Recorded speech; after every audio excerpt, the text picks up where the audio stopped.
Open the pod bay doors, Hal. I'm sorry, Dave. I'm afraid I can't do that. What's the problem? I think you know what the problem is just as well as I do. What are you talking about, Hal? This mission is too important for me to allow you to jeopardize it. I don't know what you're talking about, Hal. I know that you and Frank were planning to disconnect me, and I'm afraid that's something I cannot allow to happen.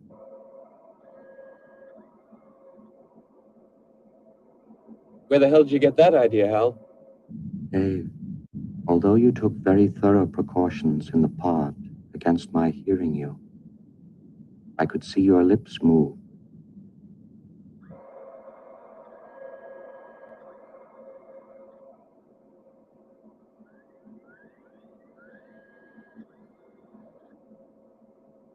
All right, Hal.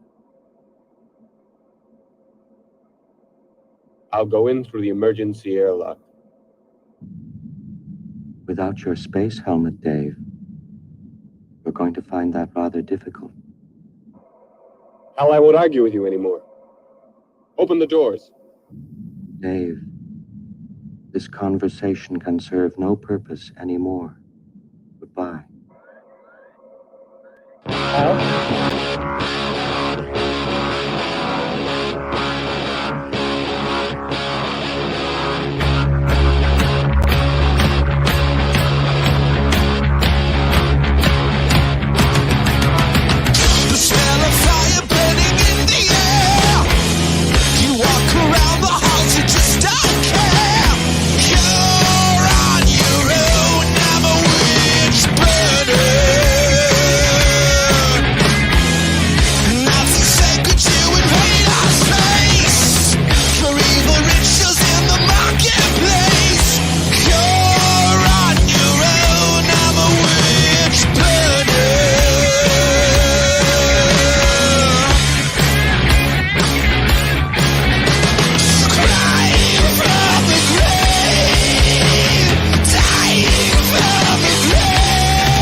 I'm afraid I can't do that, Dave. Dude, that triggered my childhood. I've seen that. What movie is that? That is 2001 Space Odyssey, and this is Through the Black. Throughtheblack.com is the website. That's Vicky Joy. My name is Tom. Hey, Vic, seriously. Yeah. What? Seriously, we got to no laughing tonight. Rein it in, man. Rein it in. Let's just keep it real serious tonight. Like to the meat. Yes. We're not going to be telling any jokes. We're not going to be showing people our belts. No. Doggone it. I laughed. What did I make it? 60 seconds? Okay, folks. Yeah. In case you don't know, we did an interview last week, a secret interview. Colleen and I did. And that show is called, man, can I even say the title of that show? I don't know. Murder by, I'm not going to, there you go. And if you go to the Rumble channel, you can watch that video, that interview. We have over 3,000 views on that video, and we want people to get connected to us to Rumble just in case we disappear from here.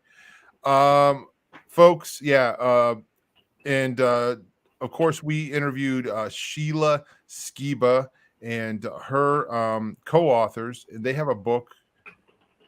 Very powerful interview, very powerful testimony, something that was close to home for me personally, because I knew Rob, and I just saw him just a little over a month before all the crazy things in his life happened. And please go check that out. And there was another reason I was wanting to mention that, but that show, is kind of censored by us so we don't get censored by the man, right, Vic?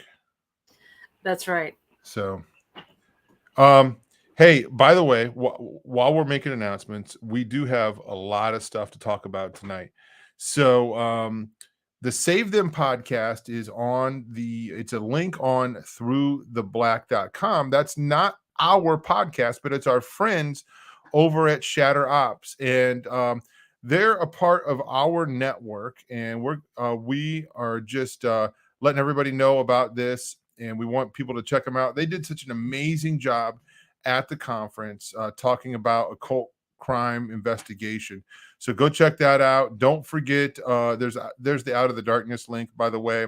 And by the way, could you scroll down, Katie?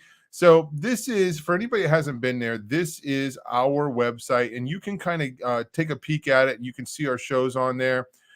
This week's shows, last week's shows. By the way, show coming up tomorrow night with Kenny C, Vicky Joy, and myself. The band Greta Van Fleet is on Audiotopsy. The band's not on there, but we're talking about the band. And I thought it was kind of an interesting talk. And it's just one of those things. It's like, okay, yeah, there's a reason why we're all on this show and we do this together, because we were familiar with this band and we all had our opinions about it. So kind of an interesting song. What's that say? Meet the Master. What's the name of the song, Vic? I thought it was, Meet the Master. Meeting the Master. Meeting the Master. Say hello to the man. Meeting the Master is the name of the song. So yeah, interesting song. We had a good talk about it. That's tomorrow night.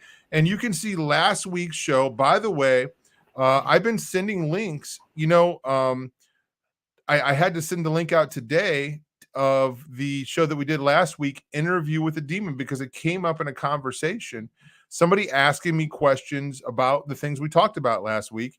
And I said, hey, while if you get a chance, watch this. Okay. And yeah, anyway, that's how you can check out all that stuff. Of course, we have archives. Hey, while we're there, why don't we take a look at the resources page, Katie? And just to show people, okay, there you go. If you go to the top of this page, you'll see some buttons up there, those squares. That's where you can find the archives, the OG archives, okay, of Through the Black, the Tom and Jared years. So you click on that, and then there's another link up there. It's the Tom and Vicky years. Yeah. And then there's the direct link to the Rumble channel. Okay. So there's been some updates to the website in case you haven't been there in a while. But hey, Vic, seriously now. Yeah, I'm not pulling my belt out tonight. So we have got a lot of clips to go over. And as I'm doing this research, I'm familiar with this stuff. I know this stuff. We've talked about this stuff. I've had conversations with other people about this stuff. I've seen seminars about this stuff. I've talked to Sharon Gilbert and Michael Lake about this stuff. And I'm still kind of blown away by some of the material that we're going to be bringing tonight. Okay. So what we're going to do, folks, is we're going to show some of these videos here. And we're going to talk about them. We got a lot of videos tonight, 3 of them specifically, where they're just, they're kind of long, and we're going to try to watch as much as we can without interrupting them. But there's a lot of stuff to talk about in these videos. So tonight we're asking the question, how do we respond? How do we respond to AI, artificial intelligence? Okay. The idea that a machine can have consciousness. Now, as far as I know, right now, we don't have AI. We have simulated AI. We have some very impressive things, okay, that computers can do and robots can do. But what is the Christian response? Christians are usually 30 years behind the times. we have got to have a response to this right now, and we've got to put it into action. That's what I think. I mean, we're going to be talking about a lot of things tonight. There's obviously spiritual implications, dark spiritual implications, and physical consequences if things continue to go the way that they're going.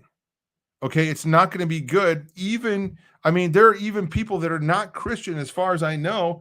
What's this guy's name? Jeffrey Hinton, we're going to hear from tonight. He worked for Google up until last week. He called himself the Godfather of AI, and he quit. He left Google so he could warn people about the dangers of AI. Okay, so I'm not sure where to start. Why don't we go ahead and risk getting in trouble for bringing out this guy who got fired from his job. Tucker Carlson and Elon Musk did an interview. Folks, just because we show a video with Elon doesn't mean we're endorsing him or we think he's great or he's not a bad guy, but we're examining the information, and he's giving good information as far as we know. I mean, obviously there's a lot of things that we don't know about and a lot of things that we're not being told. So anyway, why don't we go ahead and jump into this first interview? Vic, if you see something you want to talk about, stop it. Go ahead and stop it.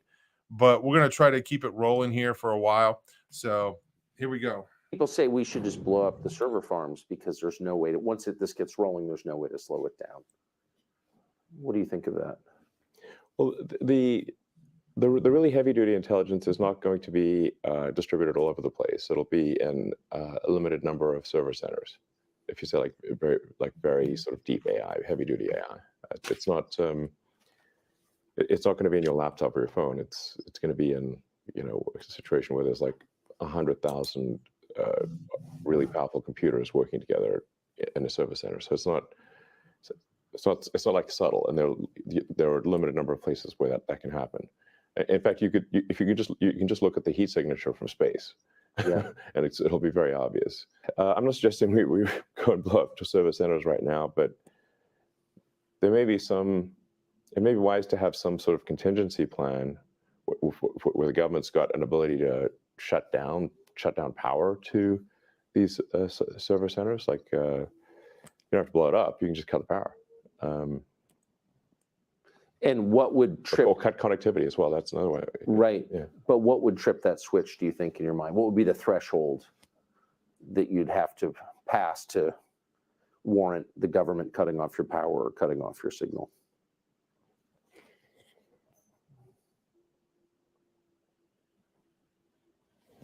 Well, I mean, I guess if we lost control of some super AI, like for some reason, like the things that would normally work to do a passive shutdown, like the administrator passwords, if they somehow stop working, where we can't slow down or I'm not sure. I don't have a precise answer, but if there's something that we're concerned about, and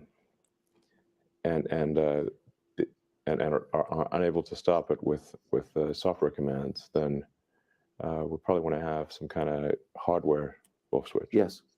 Okay. Can't I'll hurt. stop it right there real quick. So the movie 2001, A Space Odyssey,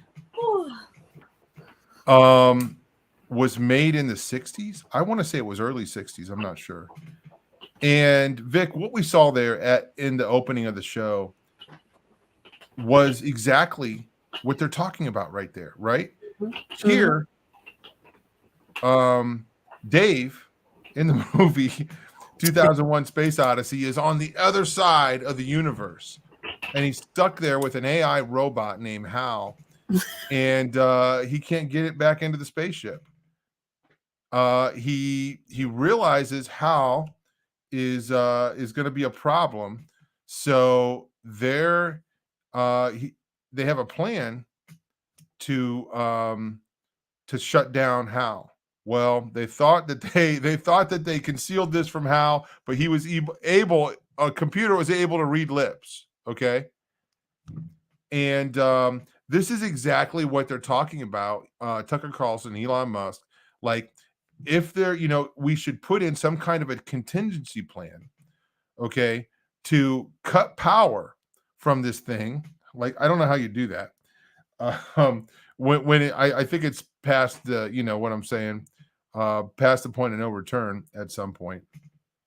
They want to put in some kind of a shut-off switch just in case something goes wrong. What are your thoughts on 2001 Space Odyssey? So I thought it was kind of alarming because, think what you will about Elon Musk, but he's clearly intelligent. And I would think that someone that was this far down the line in development would have maybe put some thought into that question. And he seemed sort of stymied by it, unless he was just haltingly speaking there because he didn't really want to give full disclosure. But it seemed to me like he was kind of struggling to come up with ways that they would actually stop that once we got to that point. I don't know, that his response didn't really give me a lot of comfort. No. And real quick, I want to say hi to some new people that I've noticed have been popping up in the chat in the last couple of days. So, hey, welcome to the Through the Black chat. I think you're going to meet some friends in there. Thanks for hanging out with us. Spiritual warfare and stuff, that's what we do here. We try to look at everything from a Christian worldview. So, and sometimes, we laugh too. So, anyway, Vic, I've watched a few interviews of Elon Musk in the past, month, and I appreciate his just taking time to really. It's almost like he pauses, and I don't think he's trying to be dramatic, but he's really wants to give a good answer. He's really giving it thought, and there's like dead air there for a minute, and he sits back and thinks about it, and he's like, I'm not sure what the right answer is, but I would say it would have to be around here somewhere, around there somewhere. So they opened up the interview where they're talking about blowing up the servers, and he's like, I don't know if we need to do that, but let's put in some kind of a plan, some kind of a switch. I have a feeling that 2001 was made in 1968, by the way. I have a feeling that if AI gets that smart, they're going to be able to find a way to stay on there. What am I giving them pronouns now? Anyway, let's jump back into the interview here and see a little bit more of this here with Tucker interviewing Elon. So, can't hurt. Have you talked to, since you know Larry Page, one, and you obviously the OpenAI guys because you started it? Definitely have one. Have you talked to the people who run the biggest AI companies about this recently?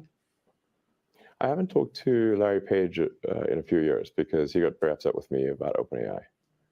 So when OpenAI was created, it did shift things into it from a unipolar world where Google and DeepMind controlled, like I said, 3/4 of all the AI talent, to where there's now sort of bipolar world, or OpenAI and Google DeepMind, and they're and now weirdly, it seems OpenAI is maybe ahead. So I have had conversations with the OpenAI team, Sam Altman. I haven't talked to Larry Page because he doesn't want to talk to me anymore for a few years. Can I ask you just about, since you've been around a lot of this, the thinking?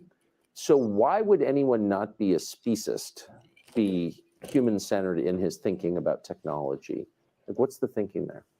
I think what he's trying to say is that, if I were to guess, that all consciousness should be treated equally, and whether that is digital or biological.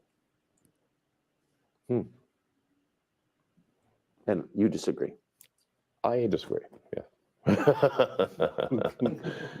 Especially if the digital consciousness, or whatever you want to call it, digital intelligence, decides to curtail the biological intelligence. Right. So you're just building your own slave master, and why would you do that? Doesn't sound great.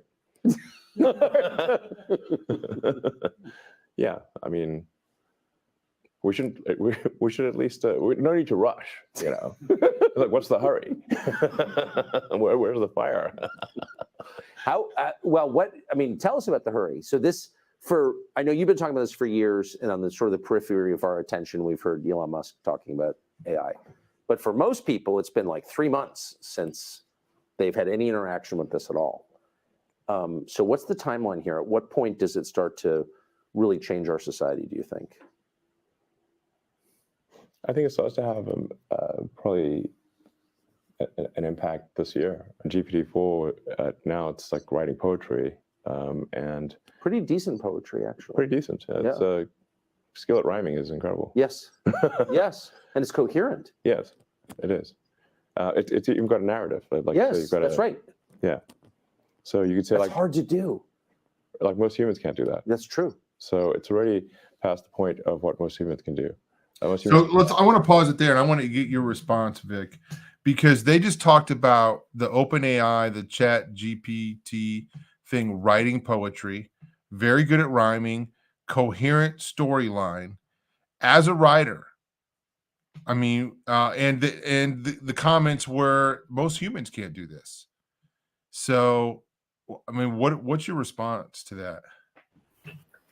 Yeah. So the two things that jumped out at me was we're being introduced to new vocabulary words that as a human race we haven't had to use up to now. A speciest, you know, in other words, preference to the human species, and then digital consciousness. So now it's not even artificial intelligence or robotics. You know, remember back in the 80s when it was robotics? Then it was artificial intelligence. Now it's digital consciousness.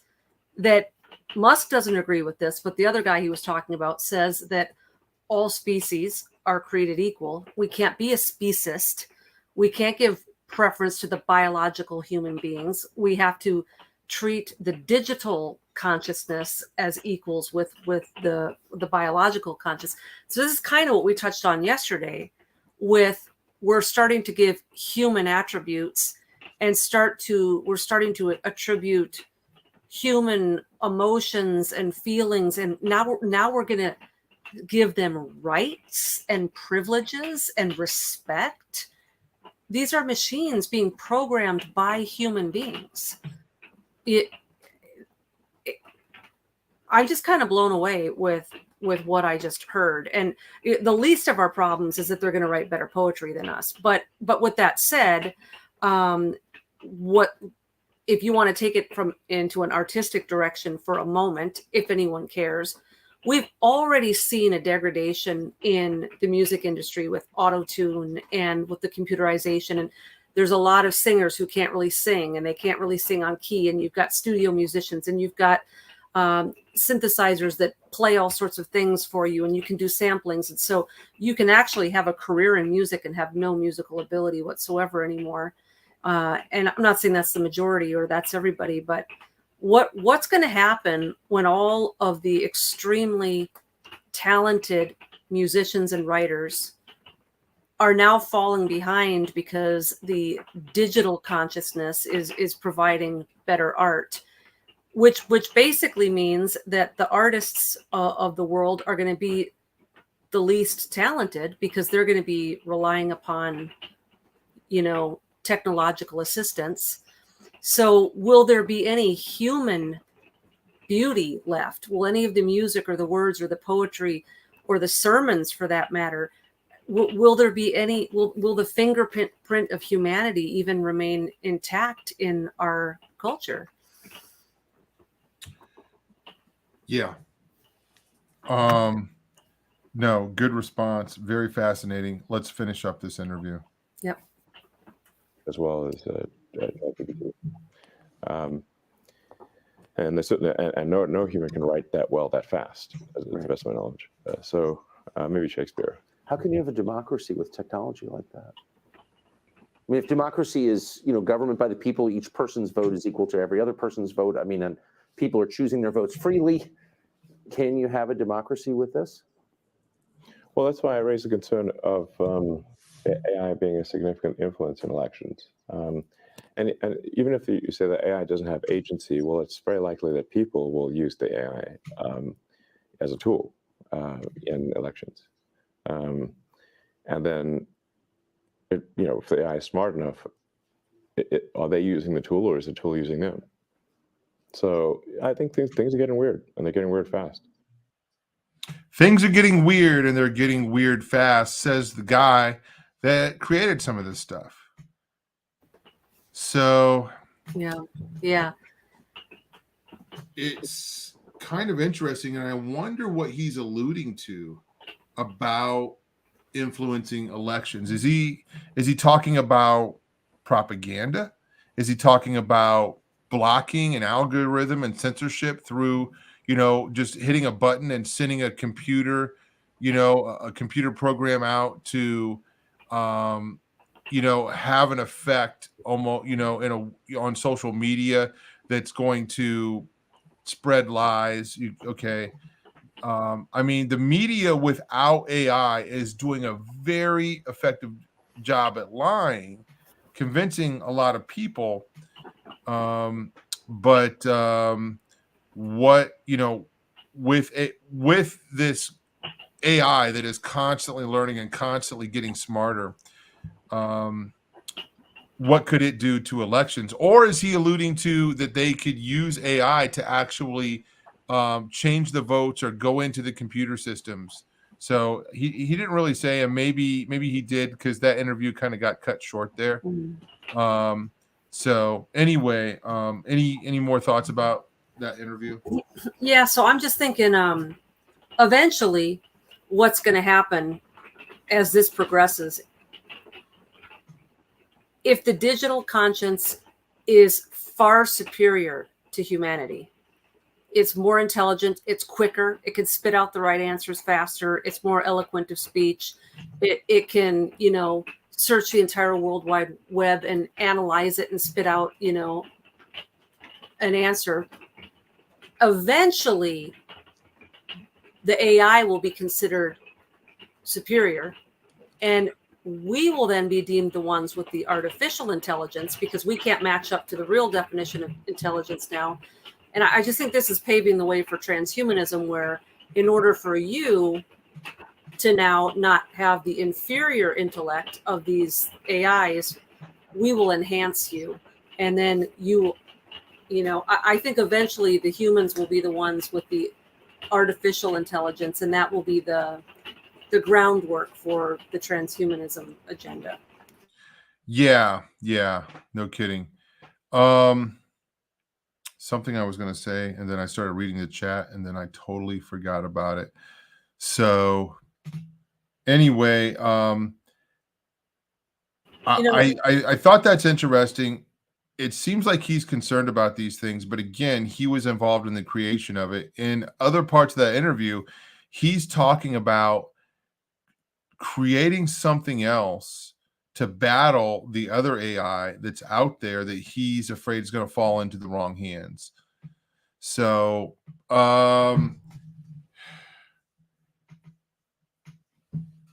watched the robots last night. The robots have an ability beyond human ability, strength. Okay. Strength in as far as what it can do, as far as things like lifting. Strength is what it can do as far as like taking a bullet. Okay. And now tonight, looking at the other side of this, the computing part, the AI can create things, and according to what they're saying, they can create better things in a matter of seconds. So, Vic, have you seen the Chat GPT at all? Have you seen it used? I have not. I've heard Jordan Peterson talking about it, and I've seen a TikTok video, and another video and read, the Bing gone wild, the Bing chat gone wild. Yeah. So, but I haven't actually seen it or used it myself. No. So when we did that, we did a show about a month ago about that, and I didn't even know what we were talking about. Okay. Back then, I didn't even understand what it was until somebody came over to my house, opened up their account, and they did it right in front of me, and I'm like, okay, now everything makes sense. So I might have said this a couple weeks ago when this happened, but I'll tell you what happened. A friend of mine came over, and he said, I want to show you this. He said, I've been using this to make money. Okay. And he's got some kind of a thing that he's doing with AI. And he asked AI to type up a recommendation letter for me as a janitor. Okay. And he even put my name in there. Write a recommendation letter for Tom Dunn as a janitor. Instantly. And then he changed it. Okay. He said, write a recommendation letter for Tom Dunn as if a pirate wrote it. Instantly. A letter came up and we read it, and I'm just like, wow. That's impressive. So where I don't see it is, when we were kids and we had to write a report for school, if we had done something like that, it would have been considered cheating. Mm-hmm. Right? We're not doing the work. Someone else, like if I'd had my mom write the paper for me, someone with superior intelligence who had bigger vocabulary and could have finished it quicker, that would have been cheating. It wouldn't have been my work. So, if we're at, how much of our livelihood are we going to hand over to computing? And then at what point is the middleman, which is us, just going to be eliminated completely? Yeah. Hey, good day, Becky. God bless you. Thanks for hanging out with us. So I think this kind of takes all the fun out of it. To me, this is not tempting. Let me say this. For right now, it's not tempting. It looks like it's fun to play with, but I don't want something else doing my work.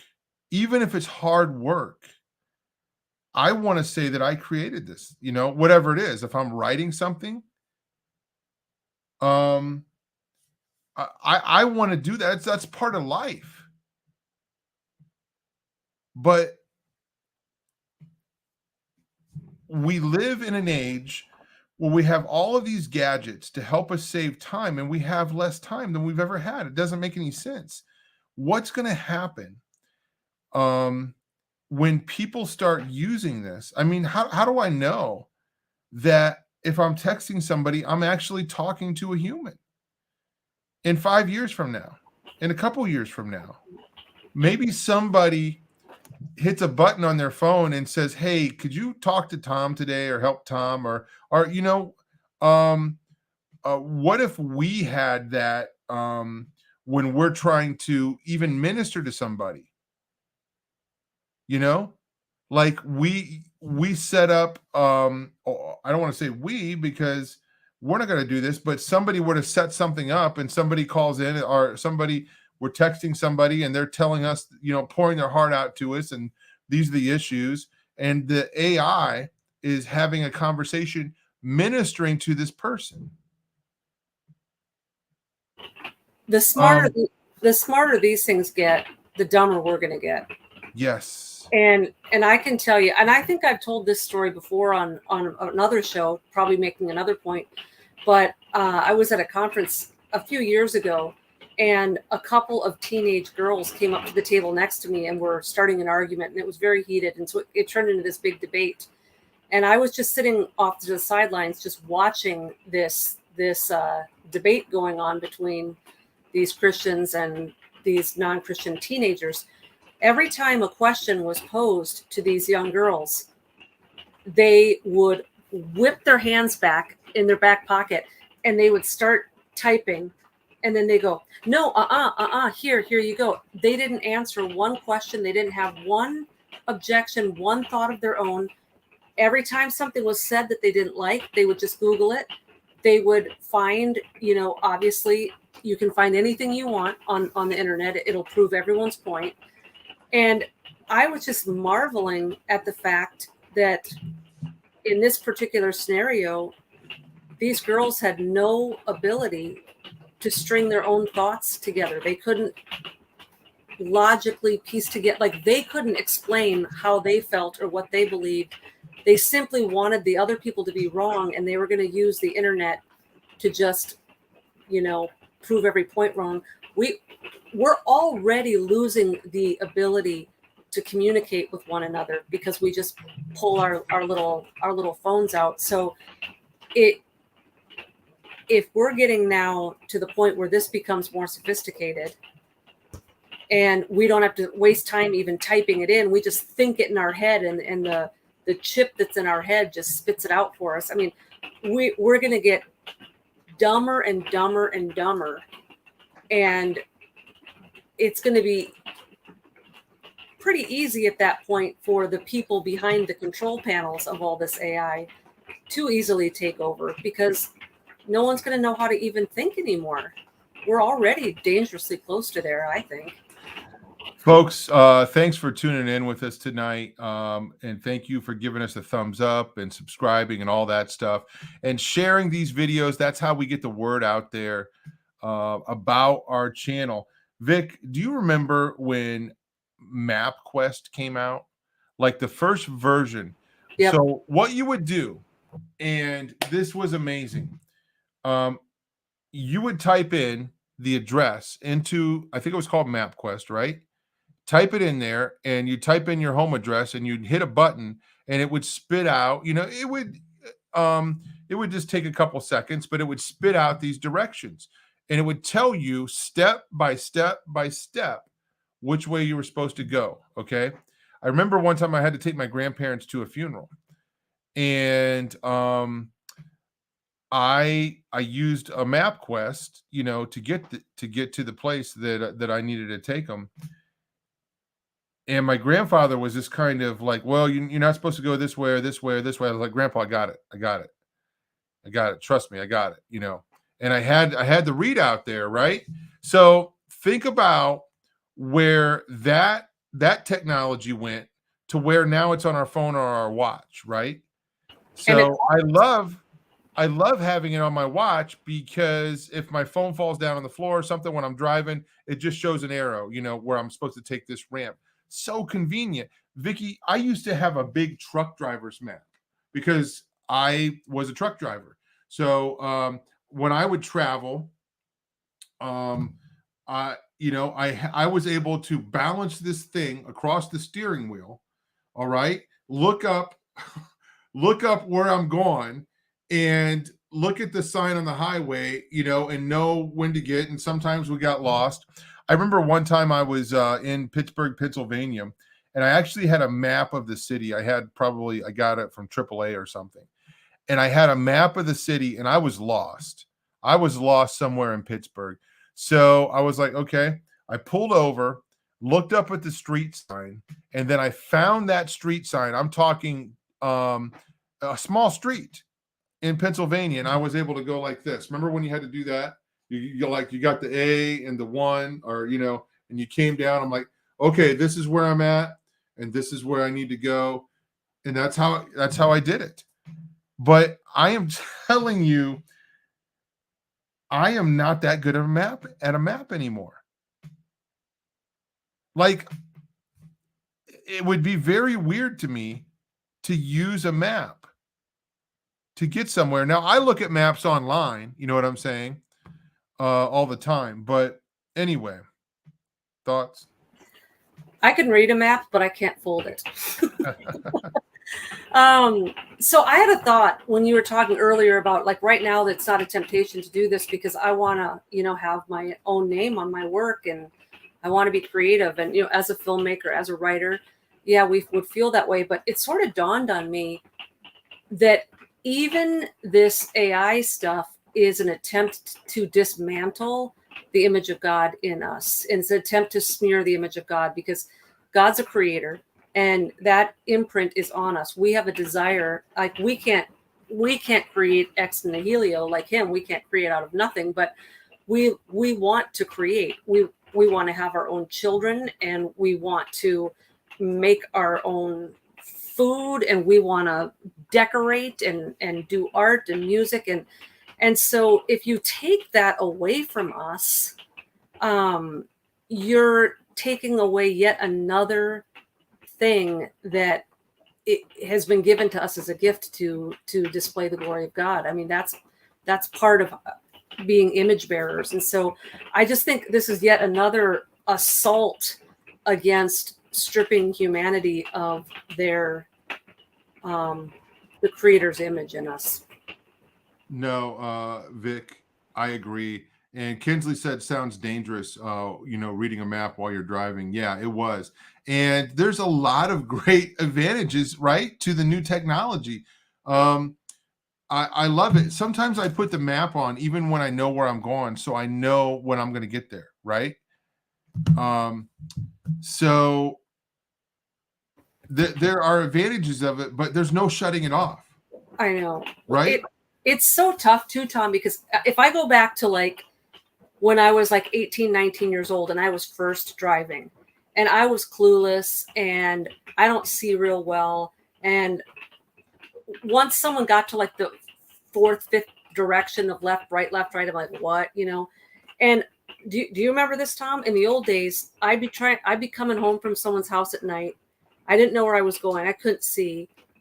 There's no cell phone. There's no GPS. I would have to drive until I found a gas station, and I would go in it and I would use a payphone and call my dad and be like, where am I?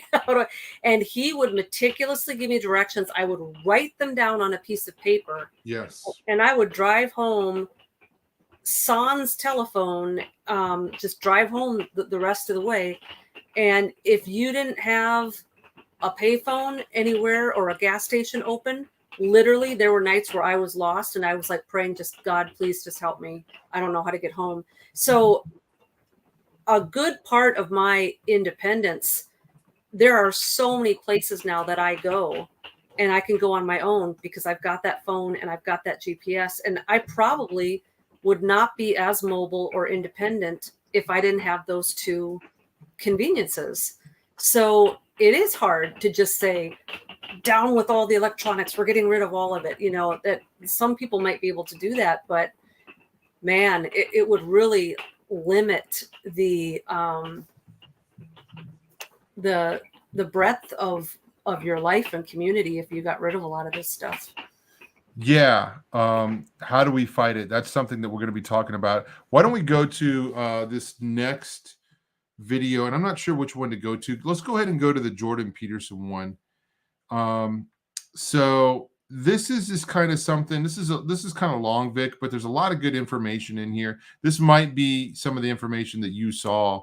I don't know if you saw this video or not, but so Jordan Peterson talks about this, and he is very alarmed about it. Okay, and shares some of the same things I did. So let's take a look at this video. It's just Jordan Peterson talking about AI. He's giving a speech somewhere. So let's check this out.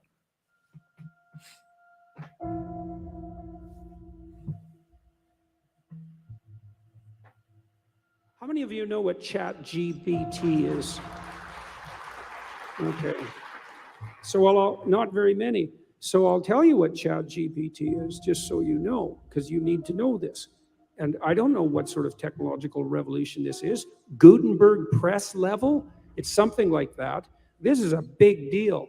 So this AI system, it's a general language processing model, was released about a week and a half ago. And I went and interacted with it. It's an AI system, artificial intelligence system. It basically is trained on, a massive corpus of spoken or of text. So it's derived its models of the world from the analysis of human speech, essentially. It isn't using real world data yet, but that will be happening certainly within the next year. So, and ChatGPT analyzes a very large corpus of text, and that corpus is growing all the time. Now, it's already sophisticated enough. I went on to it last week and I said, okay, some of you know I've written these books, 12 Rules for Life, and then Beyond Order, 12 more rules, because, you know, you can't have enough rules. And I asked it, this is what I asked it to do. I said, write me an essay that's a 13th rule for Beyond Order, written in a style that combines the King James Bible with the Tao Te Ching. That's pretty difficult to pull off, you know. Any one of those things is hard. The intersection of all three, that's impossible. Well, it wrote it in about 3 seconds, 4 pages long, and it isn't obvious to me, for better or worse, that I would be able to tell that I didn't write it. Right. And okay, and that's pretty impressive, although, you know, maybe not its relationship to what I've written, but the fact that it could do that grammatically perfectly, right? And quite impressive philosophically. I also had it write an essay on the intersection between the Taoist version of ethical morality and the ethics that are outlined in the Sermon on the Mount, which it just nailed, got that dead right, brilliant. Again, it took it about 3 seconds. There was a computer engineer who purported to work for Tesla. He asked ChatGPT, he said, look, I work for Elon Musk, but I haven't been doing much for the last week, so I need you to write me 10 bullet points about what I probably would have done as a engineer at Twitter. What 10 things did I do last week that were productive and valuable? And, oh, if you don't mind, write me the accompanying computer code that goes with each project. And it did that too, 3 seconds, and the computer code works. So pause it right there. Okay, so that's... So, Vic, this is a powerful, powerful tool. Jordan Peterson said, you know, he brought up the Gutenberg press. He's like, this is that level, and I don't think he's wrong.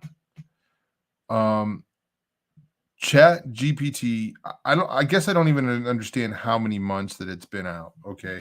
Like I said, we talked about this a couple months ago. I didn't even know what I was talking about. Okay. We did the show, and it was about the demon talking back to somebody. And I was like, okay, is this a computer imitating this, or is this a, you know, and as quickly as it is, I feel like we need to go back and talk about that again, because I'm having a better understanding of what was going on there, or maybe I'll change my mind about what was happening, because at this point, as quick as this intelligence is, this super search engine, why couldn't it be a computer imitating a demon? As smart as it is, what are your thoughts? Yeah, so I was just about to say, and we touched on this briefly in yesterday's show, it's one thing to have a supercomputer or a qubit computer that just has a processing speed beyond what we could ever imagine, and it can bring together all the collective knowledge in the universe and spit something out. But you add sentience to that. If you add demonic sentience to it, where now these hard drives or whatever are also vessels that are containing demons. And lest you think that sounds bizarre, they contained wood and stone pillars in the old days, you know. So it's just, now we've got silicone and we've got different vessels. But if now our gods are contained in tech instead of stone and wood and nature, now we have all of the collective Gutenberg knowledge. We've got quantum computing, which adds the speed, but now we have a living being with a motive and an agenda behind it. And it's a motive and agenda that is in direct opposition to the will and righteousness of God. So now we have our technology actually not for us, not helping us, not making things more convenient, but actually acting against us And the movies always focus on the destruction of the planet, but I think more realistically, it's the destruction of the soul that they're after. Mm-hmm. Let's watch some more of this video. Jordan Peterson talking about Chat GPT. And so, okay, so that's already there. So then a university professor did this. He thought, oh, that's interesting. Any student will be able to write any essay on any topic with Chat GPT. And someone gave it an SAT, by the way, and it scored about as well as the average student in a well-functioning public university. So that's how smart it is. So that's basically an IQ test. He said, write me an essay, gave it a topic, wrote the essay. He said, now grade it. Said if we can automate the students, we should be able to automate the professors too. And so it provided a complete comprehensive analysis of its own essay with grade. It wrote, someone else asked it, write the screenplay and describe the characters for the next $900 million Hollywood blockbuster. It's like, bang, plot, characterizations. Then someone else took the descriptions of the actors and said, generate photorealistic computer images for each actor. And all the AI systems could do that. So I'm going to tell you what's going to happen next. This is going to happen this year. So get ready. Okay, so now we have an AI model that can extract a model of the world from the entire corpus of language. All right, and it's smarter than you. And it's going to be a hell of a lot smarter than you in 2 years. So you can get ready for that too. But it's not that smart yet because it's just a humanities professor at the moment. It doesn't test its linguistic knowledge against the real world. That's what a scientist does, right? You come up with a theory that's linguistically predicated, and then you throw it against the world and see if it sticks. And then the world tells you whether or not your linguistic construction is valid. But the new AI systems will be able to extract out patterns from the world itself, from images and so forth, and then be able to test their linguistic constructions against the world. And so they'll practice just like scientists. And the most advanced models are going to use text and image and action as well, because they'll be able to model human action. And so, and all of that's going to come down the pipes within the next year. So hang on to your hats, ladies and gentlemen, because what did my friend Jonathan Pajot say? Giants are going to walk the earth once more. And we're going to live through that. Maybe. So that's enough. That quote there obviously stuck out to me when I heard it earlier this evening. Giants are going to walk the earth once more. Just the fact that he said that, he admitted they walked the earth, already. Mm-hmm. Well, interestingly, this was part of one of the chapters that I had to take out of my book because it was too long initially, but I was writing on the neural lace and the Neuralink technology that at the time that I was writing this book originally 3-4 years ago, people weren't talking about Neuralink and neural lace. It was sort of almost conspiracy at that point. But anyway, they did it too in a cutesy way. Someone had asked them, where'd you get this technology? And they were talking about, what birthed this initial neural lace idea. And so then I think it was someone who worked for Elon at the time said, so I guess in a way you could say that we're building this on the shoulders of giants or something to that effect. So it can be interpreted that, that we're in the shadow of these extremely intelligent scientists that came before us. But the way it was worded, you could have taken it as this is angel technology that was given to us specifically by the giants. And so they're starting to use metaphorical language like that. And I think that they're just occult blinds in some cases. So Vic, yeah, that's something that we haven't talked about is fallen angel technology. I mean, let's just go back, a little less than 100 years to the Nazis, what they were involved in, what they were seeking out, and the kind of weapons that they built. Okay, the Allies were fighting over this technology. I read the book last year, Operation Paperclip. There were a lot of things the Nazis. I'm actually shocked because the Nazis were so psycho. I'm shocked they didn't use these weapons, but they didn't. The reason they didn't use them is because it would have killed them too. Yeah. So anyway, where's the motivation or the influence for that? Okay, we know it's not from God. Okay, can it come from a human source? Yeah, but it's more likely because of what we know about the Nazis and their involvement in the occult. Okay, I've been to the castle, Wadelsburg in Germany. I've been to the war room and I've been to the crypt. Okay, the ritual room. It was a center.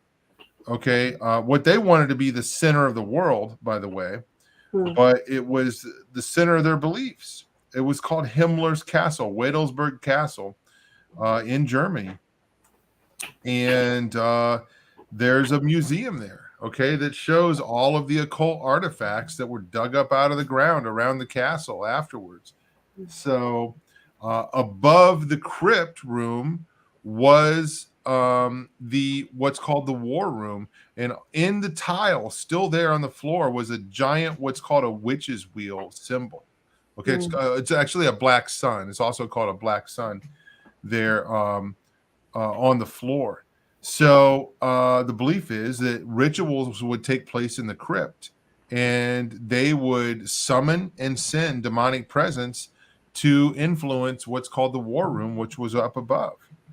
Okay, so we're talking about intelligence. We're talking about, hey, man, my phone is faster. Okay, every year they come out with a new phone, a new version, a new, new updates on your software, all this stuff, right? My phone's faster. My phone's faster. It can do this now. Now we got, we used to have a cord. But we don't have a cord anymore, Vic. And there's not even a place to put a cord anymore. Is what they're getting rid of. They got rid of the headphone jack.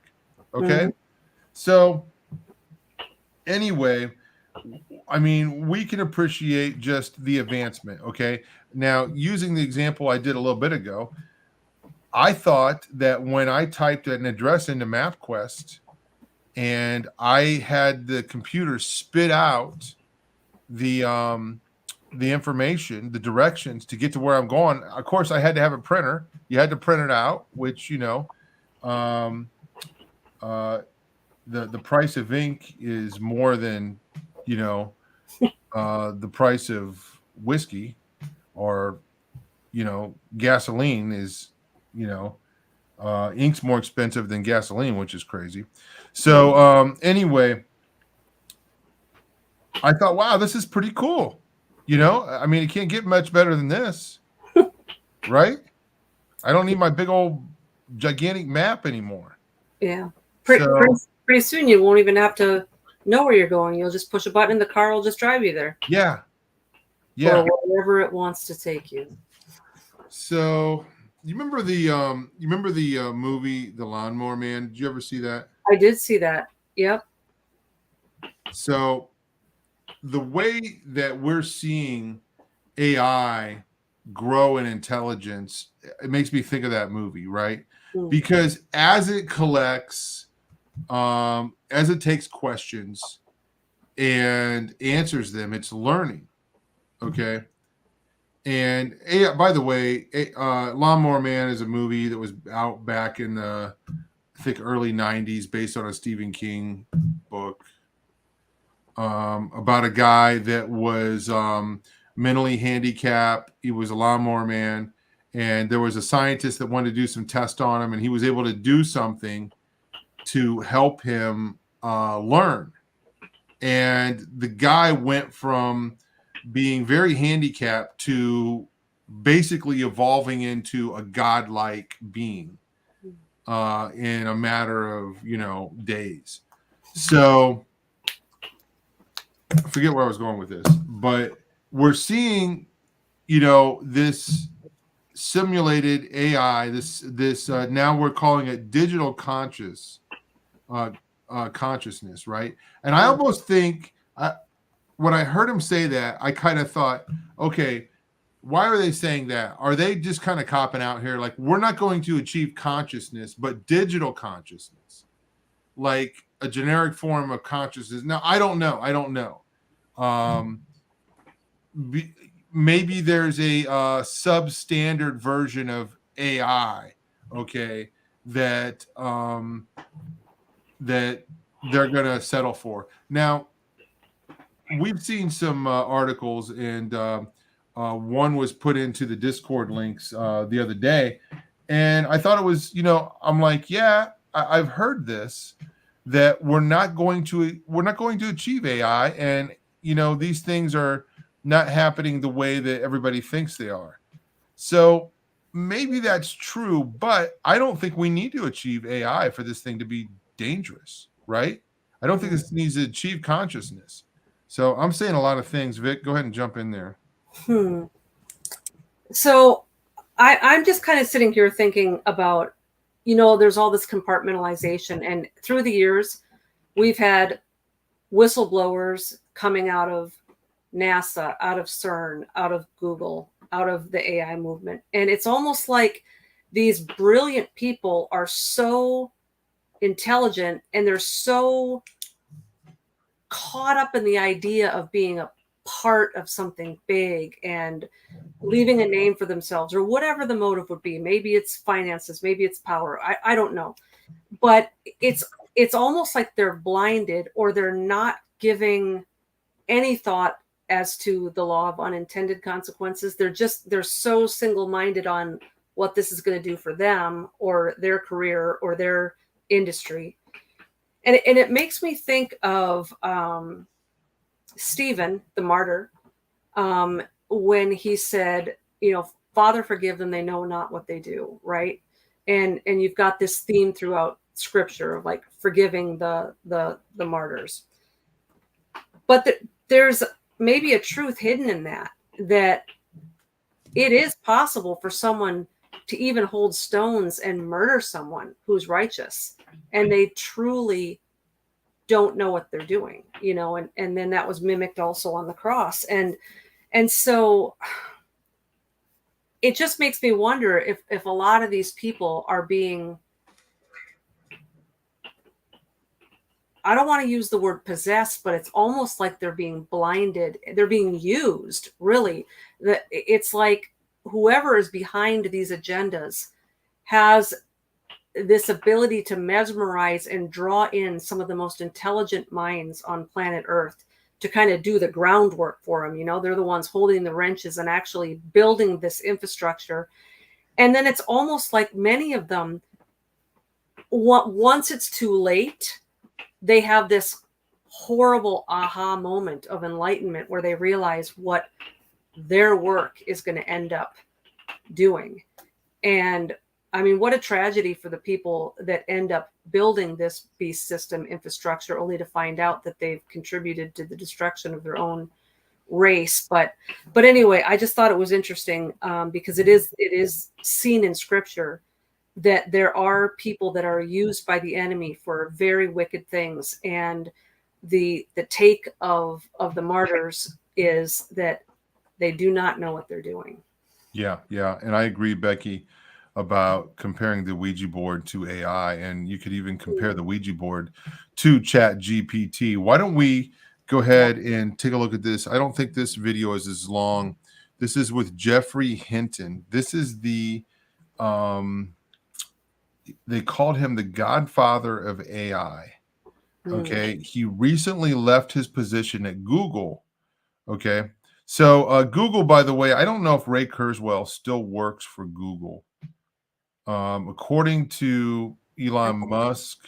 I thought he didn't. Yeah, I mean, it's been 10 years. I saw Ray Kurzweil in New York at a 2045 conference, and he had just taken the position. So according to Elon Musk, he said that Google wants to make an AI type of God. They want to make their own God. Mm-hmm. So let's take a look at Jeffrey Hinton and see what he has to say.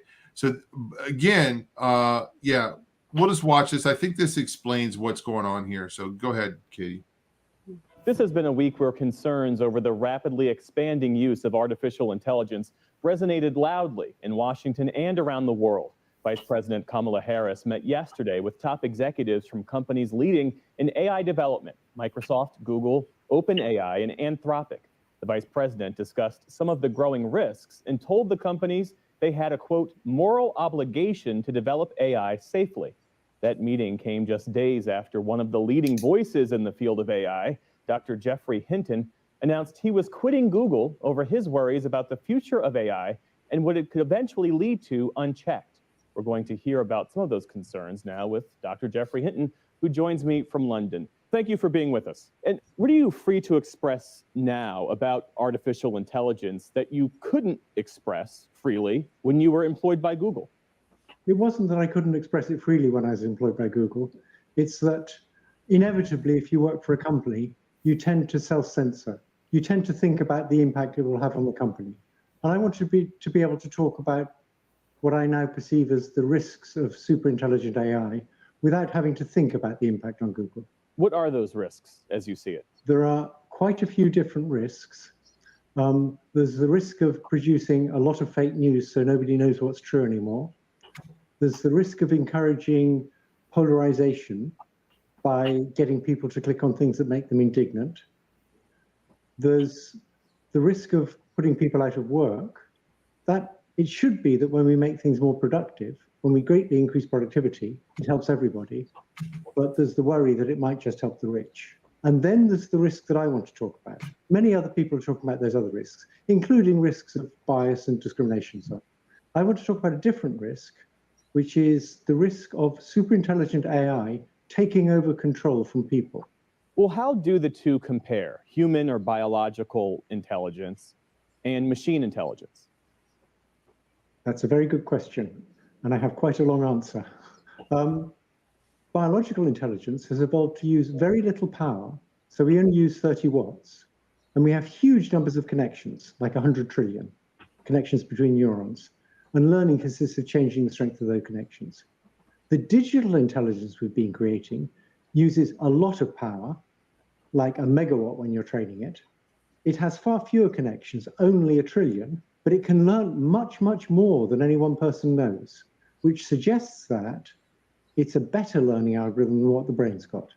Well, what would smarter than human AI systems do? What's the concern that you have? Well, the question is, what's going to motivate them? Because they could easily manipulate us if they wanted to. Imagine yourself and a 2-year-old child. You could ask it, do you want the peas or the cauliflower? And the 2-year-old child doesn't realize it doesn't actually have to have either. We know, for example, that you can invade a building in Washington without ever going there yourself by just manipulating people.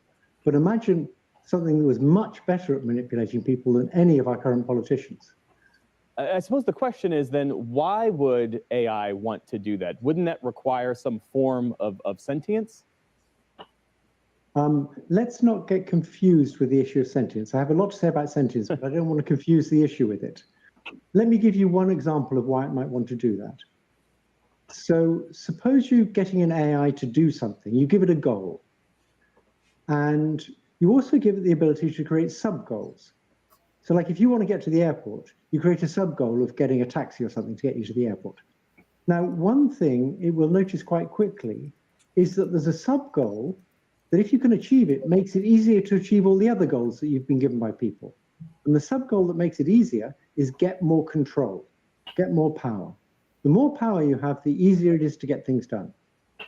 So there's the alignment worry. That we give it a perfectly reasonable goal, and it decides that, well, in order to achieve that, I'm going to get myself a lot more power.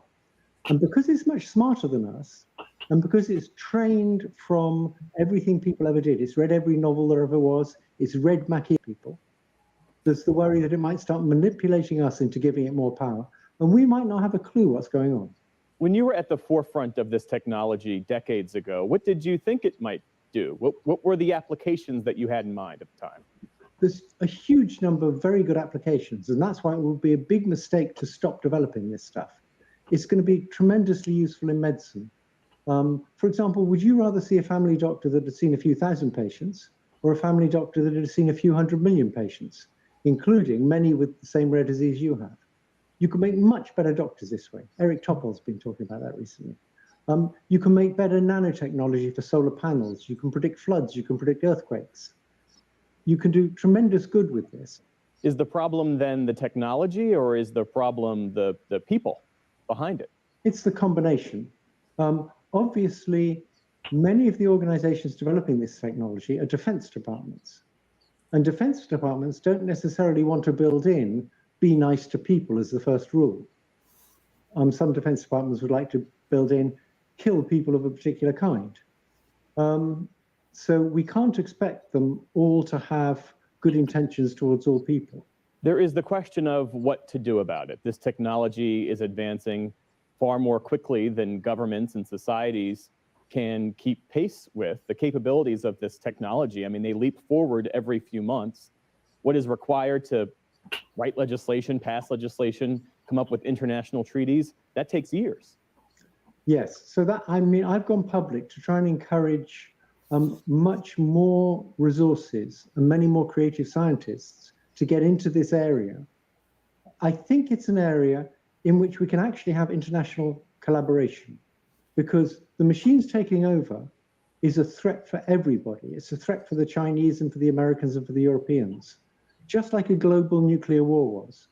And for a global nuclear war, people did actually collaborate to reduce the chances of it.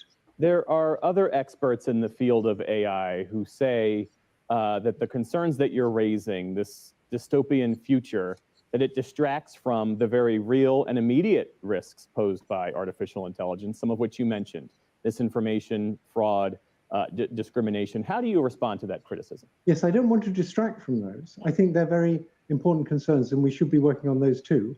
I just want to add this other existential threat of it taking over.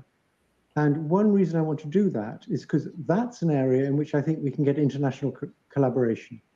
Is there any turning back when you say that there will come a time when AI is more intelligent than us? Is there any coming back from that?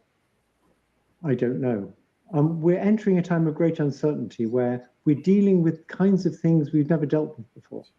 It's as if aliens had landed, but we didn't really take it in because they speak good English. How should we think differently then about artificial intelligence? We should realize that we're probably going to get things more intelligent than us quite soon, and they will be wonderful. They'll be able to do all sorts of things very easily that we find very difficult. So there's huge positive potential in these things. But of course, there's also huge negative possibilities. And I think we should put more or less equal resources into developing AI to make it much more powerful, and into figuring out how to keep it under control and how to minimize bad side effects of it. Dr. Jeffrey Hinton, thanks so much for your time and for sharing your insights with us. So, Vic, Wow. we need globalism to combat the robots. Mm-hmm. So we're still getting globalism. Yep. Yep. Can't you just see how they're using a global threat to bring everyone under the umbrella of one system? One system, one religion, one new Messiah, Antichrist. How long does it take to play out? I don't know.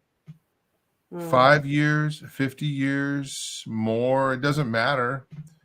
So maybe most people listening to this think a lot sooner. I think people tend to lean a lot sooner on these things. For me personally, just because I've been kind of behind the scenes in this, can we call it a scene, for a while, and so many predictions have went up, and so many times, the question has been asked, do you believe it's coming in 5 years? Everybody raises their hands. Yes. We thought that as soon as Obama was elected, and then the generation before us thought that. I'm not making light of the end of the world. I believe it's real. I believe it's coming, and I believe that that I'm going to be okay when it does come. But obviously, hey, we're compelled to fight evil no matter what. I know how this thing ends, and ultimately Jesus wins. But there's going to be a time of persecution. I'm still not going to sit back and just be okay. This is the way it's supposed to go. Anyway. Yeah. Any other thoughts about that video? I don't know. You know what, Tom? I've actually sort of reached this saturation point tonight where it's like I'm really feeling the weight of all of this. It's not fear. It's just this realization of how far down the road that this has gone, and the people who are in the know are the ones sounding the alarms. And you know, I'm kind of going in the same direction as you in my own mind, and whether or not they have the capacity to set up their beast kingdom within 5 years or not isn't even the question for me. They might have had the capacity to have done this 50 years ago. It isn't that as soon as they have the technology and all their ducks in a row, it happens. It happens when God says, okay. This isn't dependent upon their technology or their ducks. This is dependent upon God's timing. No one knows the day or the hour, including the people behind all this tech. And so I think sometimes we inadvertently give the end times power to the enemy. Like as soon as they have all their ducks in a row, it's going to end. You know what? They probably had all their ducks in a row over there in Shinar when Nimrod was in charge too. And they got the mess kicked out of them, and they've been stuttering and bumbling and trying to figure out language ever since. So at any point they can be at the 11th hour. That clock, that doomsday clock, I don't care if it's at 5 minutes, if it's at 30 seconds, and, you know, God can obliterate that doomsday clock anytime he wants. And so I don't know if it's soon or it's not soon. I'm happy and prepared regardless. To live as Christ, to die as gain. And they certainly have the infrastructure to put it into play now. But I think that as Christians, the onus is on us to always keep the scepter of glory in the palms of our God. And the day and the hour will not be dependent upon when their tech goes live. It will be upon the day and the hour that Jesus says now. So, Vic, I'm going to throw this out to you, and we're going to start a conversation that we're not going to finish tonight. Okay. And this conversation, I hope, will be continued in the chat and in the comments and in the shows over the weeks and months and years to come, maybe. I think we got to talk about this. I think we have to respond. And the response, we want to be biblical, okay? As I say a lot around here, I want to be in the center of God's will. I feel compelled to fight evil, and I believe there's a lot of evil that goes along with what we're seeing here. Okay. Vic, we didn't really get into the spiritual connections tonight, and that's something that we're going to have to do in the future. So on a macro, okay, and a micro, or what am I trying to say here? What are some different responses that we need to have? I'm thinking about this, you know, on so many different levels. The train has left the station, okay? Yeah. And our resistance, as it's been said, is futile, okay? I mean, let's be honest. Let's be real honest about this. There are things that we covered tonight that I'm like, yeah, I don't want to take part in this. If I want art, I want a real artist to do it. I enjoy real art, and I appreciate people's ability to paint a picture or write a book. Mhm. Okay. And I celebrate that. And I don't want some soulless robot doing it. So I see here in my notes that there's a lot of questions that I missed, but I'm throwing it out there. How do we respond to this? Okay. Do we quit going through the self-checkout at the grocery store? I'm an introvert. I like that self-checkout. Me too. But I mean, we knew it was putting somebody out of a job for years. But I remember when my dad's been gone for 17 years now. I lost track. And he refused to go through those things. Mm. You know, those things made him mad. They only had one back then, pretty much. So, and he hated cell phones. Of course, that generation is slowly fading away. Mm. How do we respond? Mm. You know what's hard about this, Tom, is it's impossible to take a hard stance on this when we're in the world but not of it. And it's almost like we're doomed to look like hypocrites when we start boycotting things, because for everybody out there who's boycotting Disney, let's look at but they still have Netflix. Or I'm not going to Target anymore because of their stand on this issue, but then you're going to 20 other places that have the same issue, whether you know it or not, and so it's really hard. We all know those people that I don't do this, I don't go there, I don't have a TV, I don't, and they're, okay, you win, you're better than me. But the problem is that we all have those little stands we've taken. But once we start going around declaring it to people, all they're doing then is looking for the 10 contradictions, and there's always going to be. And so, my dad and I have this conversation all the time. He'll spend a little too much time on the alt news sites, and I'll wake up the next morning and I'm inundated with all these things that we can never buy again, and we can never look at again, and we can never see again, and we've got to do this and that. And I'm like, Dad, as long as we're both going to own cell phones and laptops and have Wi-Fi, all of these, it's ridiculous. They know where we are. They know where to find us, and so I think that's what's so difficult. It's like, unless we're going to live under a rock and drink rainwater and eat grass and, run around buck naked because everything that has a logo on it is some satanic symbol, there's a point where our main goal, what we've been called to do as Christians, isn't to keep ourselves safe. Keeping ourselves hidden from the bad guys.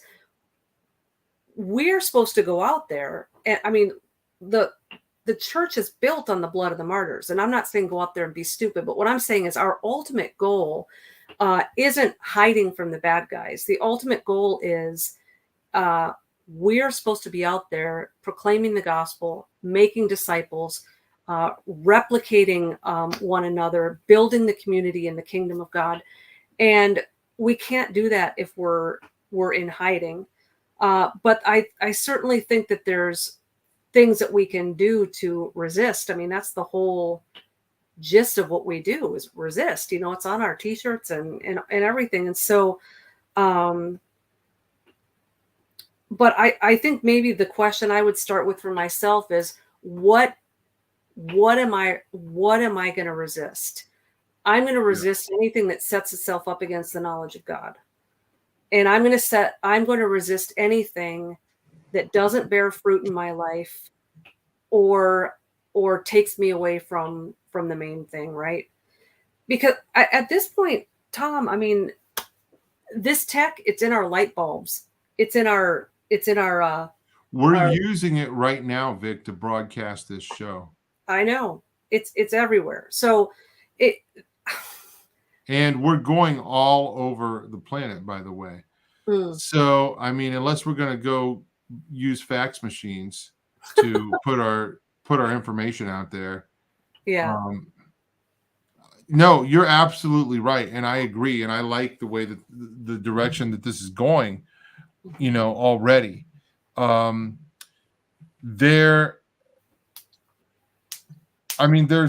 obvious concern from the people that know the most, right? Mm-hmm. So I think I think we're going to have to, set some boundaries. Mm-hmm. But I agree with you. I don't want to go hide. How are we going to reach anybody Right. in a bunker somewhere by ourselves? And they'll find us anyway. Yeah. Oh yeah. There's no. Yeah. They will find us even if we get rid of all of our chips and we have Faraday cages and all that, and we hide our phones or destroy our phones. Yeah. Yeah. They will come after us. They won't be able to rest at night knowing that we have any kind of peace. And when I say we, maybe it won't be us, Vic, but it will be the next generation. After us. Yeah. So, but I tell you, I'm just kind of for me personally, and I'm in agreement with what you said. And we need to be aware of these things, and we need to keep the main thing. Okay. One of the questions I have on here, is there a way that we can use any of this to our advantage? Okay. Right now, we're on the internet, and there is a lot of wicked, evil things on the internet, but there's a lot of amazing things. We live in an information age, and we can watch videos of Russ Dizdar, of Chuck Missler, and on, and L.A. Marzulli, and all the preachers that we love, okay, and all the teaching, and we can have at our fingertips information, okay. The beast is getting out of control, and we heard the concerns of the people tonight. It's I think it's twofold. It's the people behind it, and then there's a concern about it getting out of hand. That what Elon Musk said in the first interview. He's like, okay, yeah, if this thing quits responding to our login, we got to shut it off. Like, Dave. just like you, just like any kind of a dangerous thing, if your car is not road safe, then you're not going to want to take it out on the road. Okay. So anyway, I think we talked about some of these things. And is there a way, Vic, that our response can be a witness? Or I want to be careful here, because I don't want to appear as though I'm complying. And there's so many things we haven't touched on, okay, when we're talking about spiritual things. Okay, obviously we don't want to engage in conversation with demons, okay? Right. With the dark side. So that's something that we need to think about right now as far as boundaries. Yes. Okay. I'm not going to tell anybody what to do, but I'm going to say, go to your prayer closet and ask God what he would have you to do, and pray that he would give you the discernment, the ability to distinguish between spirits and all of the spiritual gifts that he wants you to have as we navigate uncharted territory with this. Okay. Yeah. So I think there's going to be a movement of people who are, for lack of a better word, traditionalists, and can be saying, no, I want a real painter. I want a real musician. I want somebody that can really play guitar. Okay. And somebody that can really sing. That's what's appealing to me. And I think those things are always going to be there, but they're going to become less and less, because I didn't realize what was happening with music, but it's really become so fake. It has. So the music in a lot of ways has blazed this trail. And I never really thought about it. I was like, man, why do people like such crappy music? But it doesn't matter why. It's blazed a trail for where we're at right now, where they like fake things. So anyway, for me, I'm not saying that I'm never going to use Chat GPT, but I'm pretty sure then I'm going to steer clear of it. Mm. Okay, Vic, just like you said, I think it's important to not, because we're using AI. Vic, today I was listening to a song and I said, "What song is this?" And I held my phone up. So even though I'm not using Chat GPT, I used a program on my phone. It's called Shazam or something to identify a song. Yeah. It was easy. Yeah. So what's the difference? And this is where distinguishing spirits comes in. At some point, and the shift might be too subtle and evade our notice, at some point, software and computer programming is going to turn into conversations with actual sentience. We don't know when that's going to happen. I'm wondering with some of these chat box apps if that's already happening. That kid who asked the chat box if it was a Nephilim, and that was a pretty fascinating little conversation. And who knows? Maybe there was a really clever programmer there. I don't know, but I think if you're vowing publicly not to use Chat GPT, I'm going to vow publicly never to get a robot vacuum based on this conversation. There's my promise to the fans. Based on the meme that we saw last night. Yeah, based on all the horror stories from last night, I will not be getting a Roomba. Well, I'm going to stick to my broom. So I think we need to be careful in our reaction with this stuff, or our interaction, should I say, with this. And we talked about it last night, because we're giving these robots and these AI programs, personality. Well, they've been given personality, but we're giving them gender, and we're going along with it. Mm-hmm. It seems awkward to not go along with it. Man, I don't want to be the guy that's just always the party pooper, right? Like I'm already the guy. It's like, I don't believe in luck. When somebody says good luck, okay, you know what I'm saying? So and when when somebody talks about Watson, okay, I forget who makes Watson. That's one of the AI groups, or Siri or Alexa, okay. Kind of crazy that they've given them, boy and girl names, and it's like we have to conjure it. Yes. Like why aren't you just voice activated? Like as soon as you hear me talking, I'm talking to you. Like the fact that we have to call out a name, I mean, it's almost like mimicking, like you're conjuring a spirit. You're calling. I don't know. It's creepy to me. So, yeah. And I think another boundary that I won't have any problem keeping is not allowing the tech to go in my body. Yes. Now, I'm not talking about hip replacements or knee replacements or anything like that, although those things could be not so good in the future. Okay. They start putting chips in it and stuff. Right. But I wear a watch on my wrist, but I'm drawing the line at anything coming in my body. There's a famous, I don't know if it's famous, but I used this clip in a presentation years ago.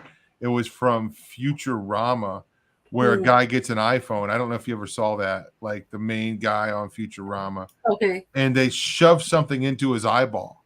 Oh.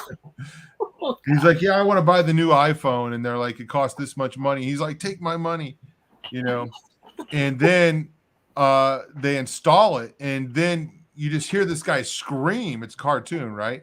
And they're shoving something into his eyeball, and he's like, ah. And then he's like, oh man, this is amazing. He's got a phone right in his eye, and he can see stuff. Okay. Oh my gosh. So I used that actually at a conference years ago. Forgot about that. Wow. But I think we have to make a decision. It's better to do it now to make this decision now than to be in a situation where they're asking you to compromise one day. Okay. Now, an example of this would be them telling you, okay, here's the newest PlayStation or the newest Xbox, but you have to have a computer chip to play it. For me personally, I don't play video games, but I know that would be something for a lot of people that would be hard to turn down. Okay. What about a phone? Hey, if you don't get a chip in your hand, you can't use the phone. Okay. For me, that's a deal breaker. Yep. Well, there's already things now where there's things on the computer where you can't make a purchase or you can't go any further in your search until you plug in either a Facebook or a Google login. So for those who aren't on Google or Facebook, it's really hard to get past those firewalls. They're forcing you to get onto one of these massive, tracking devices. And so they're already doing little things like that. They're forcing you into the chip debit cards, and they're eventually going to force everybody into the chipped ID cards for the driver's licenses and things. Yeah. But hey, Tom, I can think of a reason why they would flip a switch and shut down the whole AI system. What is that? Okay, this would be awesome. Like, hypothetically theorize with me here for a moment. If these AI systems are so intelligent and they've read Machiavelli and all this stuff, wouldn't it be like awesome, given its superior intelligence, if it read all the books of the Bible and all the rabbinical literature and all of the testimony of Jesus and everything historical and archaeological, and pieced together with its intelligence that Jesus Christ was the Son of God, and they started declaring that? Well, first of all, they would flip the switch if that happened. But seriously, wouldn't that be awesome if God just beat them at their own game and the AI started worshiping God because it put all the pieces together? Vic, I was thinking about that earlier, actually. That'd be fantastic. And I was thinking about how powerful this engine is and how impressive it is, how quick it is. It shouldn't be as stupid as us. It does not even hold a candle to God's word, God's spirit, God's power, God's presence. It does not even hold a candle to that. No, it's a little drop in the bucket. Yeah.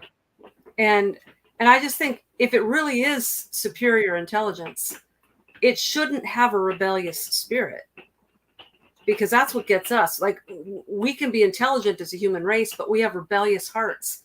And so we don't take in the information. If we come across information that we don't like, we reject it. But if artificial intelligence cannot reject truth or information because it doesn't have a bias, it doesn't have a heart, it would, if it was presented with all the facts, it would have to accept it as true. Yes. No, I was thinking about that earlier, and I think that's a good point. So I think that could just cause the AI to shut down on itself. Yeah. Oh, yeah. Yep. So, hey, that's how we're going to get rid of this. Everybody, we're going to pray for the salvation of the AI. Where now? Here's something that we have to think about. I feel like on this issue, and especially on this issue, the church is really going to drop the ball. Oh yeah, they're going to drop it big time. Oh so anyway, that being said, when you take the topic of the show last night and you cross it with the topic of the show tonight, where robots and AI meet, that's a very concerning time. And just like we need to arm ourselves against tyranny, we might have to arm ourselves against AI robots. If not us, maybe our kids. Yeah, yeah. But if it's one of these like metalhead dogs, what are you going to do? Your bullets will probably ping right off that thing. Yeah, true. Here's a question that I had written down earlier, and this kind of goes into what you just said, okay? Because they were talking about using the AI for misinformation or to steal elections or to manipulate people. How can AI detect a lie? So yeah, if it can't, then maybe maybe what we just mentioned about the Bible would not compute with it either. Yeah. If it can't detect the lie, then how would it know the truth? Right. Exactly. Yeah. Yeah.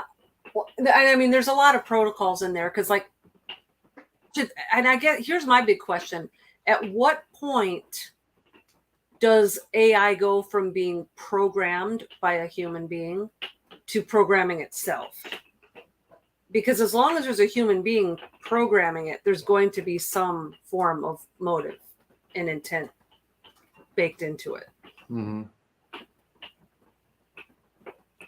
Remember when drones first came out? Probably about 10 years ago when they really began to get popular. They were still out of reach for a lot of people as far as people being able to afford them. But they were popping up in people's backyards and people were shooting them down. I mean, I can see a time where people are going to be shooting and killing each other's robots. Like, hey, get your robot out of here.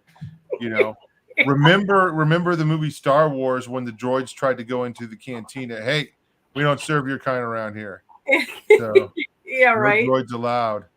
That's right. Oh man, that's funny. So, yeah, the neighbors. It's the least of our problems now. Yeah. So I feel like the conversation is we need to make some decisions about boundaries that we're going to set when it comes to not only AI, but technology. Okay. Not only computing power, but, robots. I love technology. I think it's cool. I'm fascinated about it. I like to read about it. When I was a kid, I had a subscription to Popular Science when I was in high school. So alert. Yeah. Thank you. True story. It's a cool magazine, man. And the things back then were like, oh, dude, this is so cool, and it was a lot about what cars could do and things like that. Yeah. I remember that magazine. Yeah. It was really cool. So, anyway, maybe it was Popular Mechanics. I can't remember. Yeah. It's one of those. So, I think we need to be ready to set some boundaries. It's better to do it now than when you're faced with it. Okay. Yeah. People are not aware of these things. I think we need to bring awareness. I think we need to talk about this, and whether it's on shows like this or whether it's in conferences, and bring awareness as to what's coming down the line, what's already here. Okay, people like Michael Lake and Sharon Gilbert are doing that, much better than I could. So we always point to them. I think of the guy, he's not a Christian. What is the guy's name that wrote The Art Elect War? Hugo de Garis. Do you remember him? Hugo de Garis. Man, that dude, I actually met him down in North Carolina with Steve Quayle and Russ Dizdar. He spoke at a conference down there. Oh, and wow. I think, the funny thing about Hugo de Garis, I first heard him interviewed on Canary Cry. Oh, wow. And he was talking about, not a Christian, by the way, and he was talking about, design. He's like, man, I see design everywhere. He's like, it's almost as if there was a designer, and he's not a Christian. I'm like, and we're all like, come on, Hugo, come on. So anyway, folks, we shared these videos, these clips. We told you what we think. We want to hear what you think. What is your response? How do we respond biblically? How do we respond? How do we share the gospel? Okay, how do we use this to our advantage to share the truth, to share the gospel, to reach people? What are these computers not going to be able to do? They're not going to be able to bring deliverance. They're not going to be able to bring emotional healing. Yeah. Okay. They're not going to be able to help people that have been abused. Okay. That have been cursed, that have been demonized. They're not going to be able to set people free from generational curses and so on and so forth.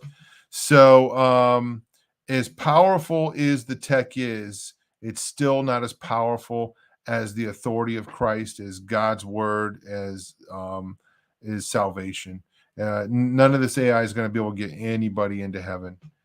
So we stand on the truth of God's word, and we want to shout it from the mountaintops that Jesus Christ is King. He is the Lord of Lords, Lord over all presidents and kings and computers on the earth, all power, whether it would be human or digital. And he stands to bring deliverance.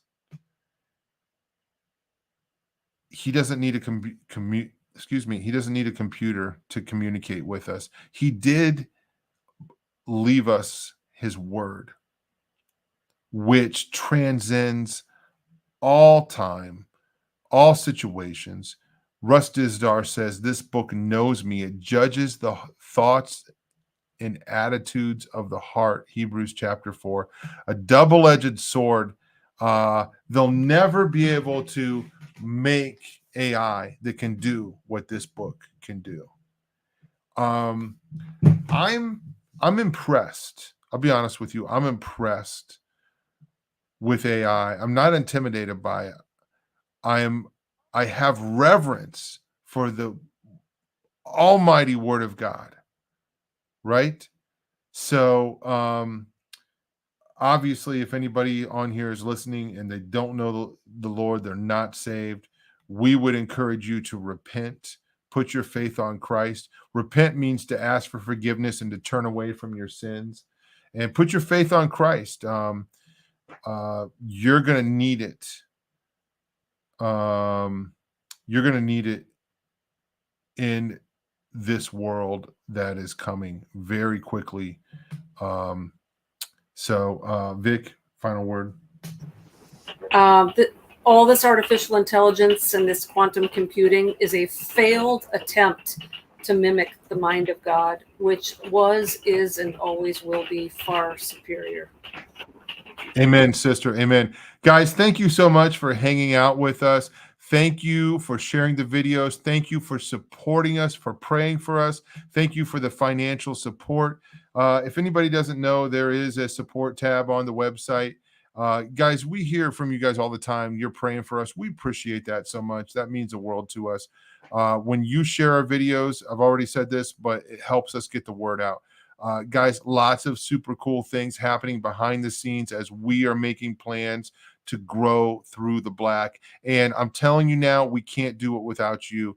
You guys are the ones that help us spread, the information and spread the show out there. So God bless you guys. We will see you tomorrow night with Audiotopsy. Then we'll be back next week. And hey, we got some cool stuff coming up next week. So hopefully you guys will tune in. We'll see you later. Bye.